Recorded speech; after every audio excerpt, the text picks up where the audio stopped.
சிம்பிளாக டீ டைமில் சாப்பிட்ற மாதிரி இந்த ஜாடிக்குள்ளெல்லாம் டீ கடையில் வச்சுருப்பாங்கள்ல, அந்த கேக் தான் பார்க்க போகிறோம். இது செம்ம டேஸ்டியாக இருக்கும். ஃபஸ்ட்டு 3 முட்டை எடுத்துக்கலாம்.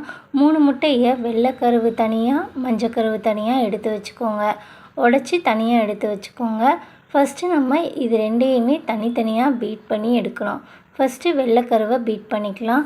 நல்லா நுர வர வரைக்கும் நம்ம பீட் பண்ணிக்கணும். நல்லா அந்த பீக் வர வரைக்கும் நல்லா பீட் பண்ணிக்கணும். நல்லா ஃபஸ்ட்டு நுரையாக வரும். நல்லா வரட்டும். நல்லா திக்காக அப்படியே க்ரீமியாக வந்ததுக்கப்புறம் நம்ம ஸ்டாப் பண்ணிடலாம்.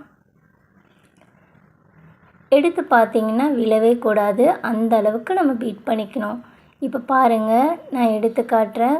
ஒன்று கூட ஒரு ட்ராப் கூட கீழே விழல. இதுதான் கரெக்டானது. இதை எடுத்து தனியாக வச்சுக்கலாம். நெக்ஸ்ட்டு மஞ்சக்கருவையும் பீட் பண்ணிக்கலாம். அது சும்மா ஒரு 2 செகண்ட்ஸ் போல் பீட் பண்ணாலே போதும். ரொம்ப நுர வரணும்னு இல்லை. இந்த மாதிரி வந்ததுமே இதையும் நம்ம தனியாக எடுத்து வச்சுக்கலாம். இப்போ மாவு ரெடி பண்ணிடலாம். இதை ரெண்டையுமே தனியாக வச்சுருங்க. ஃபஸ்ட்டு இந்த வேலையை முடிச்சிட்டா நமக்கு ஈஸியாக இருக்கும். 1 கப் அளவுக்கு மைதா மாவு எடுத்திருக்கேன். நீங்கள் மைதா மாவுக்கு பதிலாக கோதுமை மாவு கூட சேர்த்துக்கலாம்.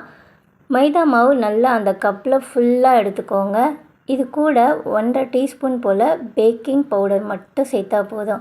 பேக்கிங் சோடாலாம் தேவையில்லை. இப்போ எந்த கப்பில் நம்ம மைதா எடுத்தோமோ அதே மாதிரி நல்லா ஃபுல்லாக இருக்க மாதிரி பவுடர் பண்ணி வச்சுருக்க சர்க்கரை சேர்த்துக்கோங்க. இதையும் நம்ம நல்லா ஜலிச்சுக்கணும். எல்லாத்தையும் ஜலிச்சு செய்யும் போது நமக்கு சூப்பராக இருக்கும். ஒரு சிட்டிக்கை உப்பு சேர்த்துக்கோங்க. அது வீடியோவில் ஸ்கிப் ஆகிடுச்சு. இப்போ இதை நம்ம எல்லாத்தையும் நல்லா மிக்ஸ் பண்ணிக்கணும். எல்லாமே ஒன்று போல் கலந்துக்கணும். கலந்துட்டு நல்லா எல்லாமே இந்த சர்க்கரை, மைதா, பேக்கிங் சோடா எல்லாமே ஒன்று போல் மிக்ஸ் பண்ணதுக்கப்புறம் ஃபஸ்ட்டு நம்ம வெள்ளைக்கருவு பீட் பண்ணி வச்சுருக்கோம்ல, அதை சேர்த்துக்கணும். நெக்ஸ்ட்டு அந்த மஞ்சக்கருவையை சேர்த்துக்கணும். இது கலக்கும் போது சும்மா லைட்டாக கலந்தாலே போதும். ரொம்ப அடின்னு அடிக்க தேவையில்லை. நம்ம பால், எண்ணெய்லாம் சேர்க்கும் போது நமக்கு நல்லா சாஃப்டாக க்ரீமியாக வந்துடும். ஃபஸ்ட்டு இந்த மாதிரி தான் இருக்கும். இப்போ எந்த கப்பில் நீங்கள் மைதா மாவு எடுத்தீங்களோ அதே கப்பில் சர்க்கரை எடுத்துக்கிட்டீங்க. இப்போ அதே கப்பில் 1/2 கப் அளவுக்கு வாசனை இல்லாத எண்ணெய், நான் ரீஃபைண்ட் ஆயில் தான் சேர்த்துருக்கேன். சேர்த்துட்டு ஒரு வாட்டி மிக்ஸ் பண்ணிக்கோங்க. லேசாக மிக்ஸ் பண்ணாலே போதும். ரொம்ப அழுத்த கொடுத்துலாம் பண்ண தேவையில்லை.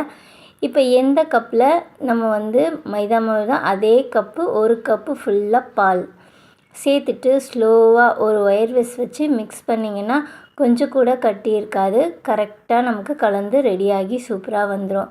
ஸ்லோவாக மிக்ஸ் பண்ணிக்கோங்க. நல்லா ஒரு பெரிய பவுலாக எடுத்துக்கோங்க. அப்போ தான் கலக்கிறதுக்கு ஈஸியாக இருக்கும். இந்த மாதிரி வந்ததுக்கப்புறம் நம்ம இன்றைக்கி வெண்ணிலா ஃப்ளேவர் சேர்க்குறதுனால வாசனைக்கு ஒரு மூடி போல் வெண்ணிலா எசன்ஸ் சேர்த்துக்கோங்க.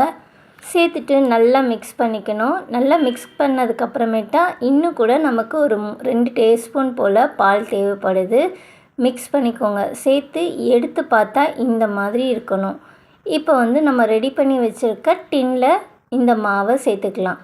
சேர்த்துட்டு ஃபஸ்ட்டே நீங்கள் இந்த பட்டர் ஷீட்லாம் போட்டு வச்சிட்டிங்கன்னா உங்களுக்கு ரெடி பண்ணதுமே ஊற்றுறதுக்கு ஈஸியாக இருக்கும். அதே மாதிரி ஓவனை ப்ரீஹீட் பண்ணிக்கோங்க. 180 டிகிரிக்கு ப்ரீஹீட் பண்ணிவிட்டு இதை ஒரு 35 மினிட்ஸ் பேக் பண்ணிங்கனாலே போதும். நல்லா சூப்பராக வந்துடும். மேலே இந்த மாதிரி பொங்கி தான் வரும். அதுக்கு ஒன்றும் பண்ண முடியாது. சில டைமில் அப்படியே சரிசமமாக வரும். இது நல்லா வெந்துருச்சு. நான் இன்றைக்கி மைக்ரோவனில் தான் பேக் பண்ணி எடுத்திருக்கேன். நீங்கள் நார்மல் கடாயில் கூட வைக்கலாம். அதோட லிங்க்கும் நான் டிஸ்கிரிப்ஷனில் கொடுக்குறேன். செக் பண்ணி பார்த்துக்கோங்க. அடுப்பில் வைக்கிறதா இருந்தால் 45 மினிட்ஸ் போல் ஆகும். இப்போ இது நல்லா ஆறுனதுக்கப்புறம் நம்ம டீமோல்ட் பண்ணிக்கலாம். சூப்பராக சாஃப்டாக இருக்குது பாருங்கள். கண்டிப்பாக ட்ரை பண்ணி பாருங்கள். வீட்டில் எல்லாருமே என்ஜாய் பண்ணி சாப்பிடுவாங்க. இப்போ நம்ம கட் பண்ணி எடுத்துக்கலாம். உங்கள்கிட்ட ப்ரெட்டு பேக் பண்ணுற டின் இருந்தால் கூட அதில் கூட வச்சிங்கன்னா கட் பண்ணுறதுக்கு ஈஸியாக இருக்கும். சர்க்கிள்னால இந்த மாதிரி சைடில் ஃபஸ்ட்டு கோடு மாதிரி போட்டுட்டு அதுக்கப்புறம் அதை தனியாக எடுத்துக்கோங்க. பாருங்கள் எவ்வளோ சூப்பராக சூப்பராக வந்திருக்கு. கண்டிப்பாக ட்ரை பண்ணி பாருங்கள். இதே மாதிரி எல்லாத்தையும் நம்ம அந்த கடையில் வாங்குகிற மாதிரி கொஞ்சமாக 1 இன்ச் அளவுக்கு விட்டுட்டு எல்லாத்தையும் கட் பண்ணி எடுத்துக்கோங்க. கட் பண்ணி எடுத்துகிட்டு சென்டரில் ஒரு கோடு போட்டால் போதும். சூப்பராக பர்ஃபெக்டான டீ கடையில் கிடைக்கிற மாதிரி ஜாடியில் இருக்க கேக்கு சூப்பராக ரெடி ஆயிடுச்சு. கண்டிப்பாக ட்ரை பண்ணி பாருங்கள். செம்ம டேஸ்ட்டாக இருக்கும். மேலே ஃபுல்லாக ப்ரௌனாக, உள்ளே ஃபுல்லாக நல்லா ஒயிட் கலரில் பர்ஃபெக்டாக வந்திருக்கு. மிஸ் பண்ணாமல் ட்ரை பண்ணி பாருங்கள். சூப்பராக இருக்குது. பார்த்தீங்களா எவ்வளோ சாஃப்டாக சூப்பராக வந்திருக்கு. கண்டிப்பாக ட்ரை பண்ணி பார்த்துட்டு கமெண்ட் செக்ஷனில் சொல்லுங்கள்.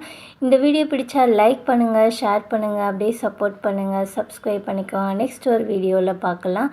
கண்டிப்பாக ட்ரை பண்ணி பார்த்துட்டு கமெண்ட்டில் சொல்லுங்கள். பாய்.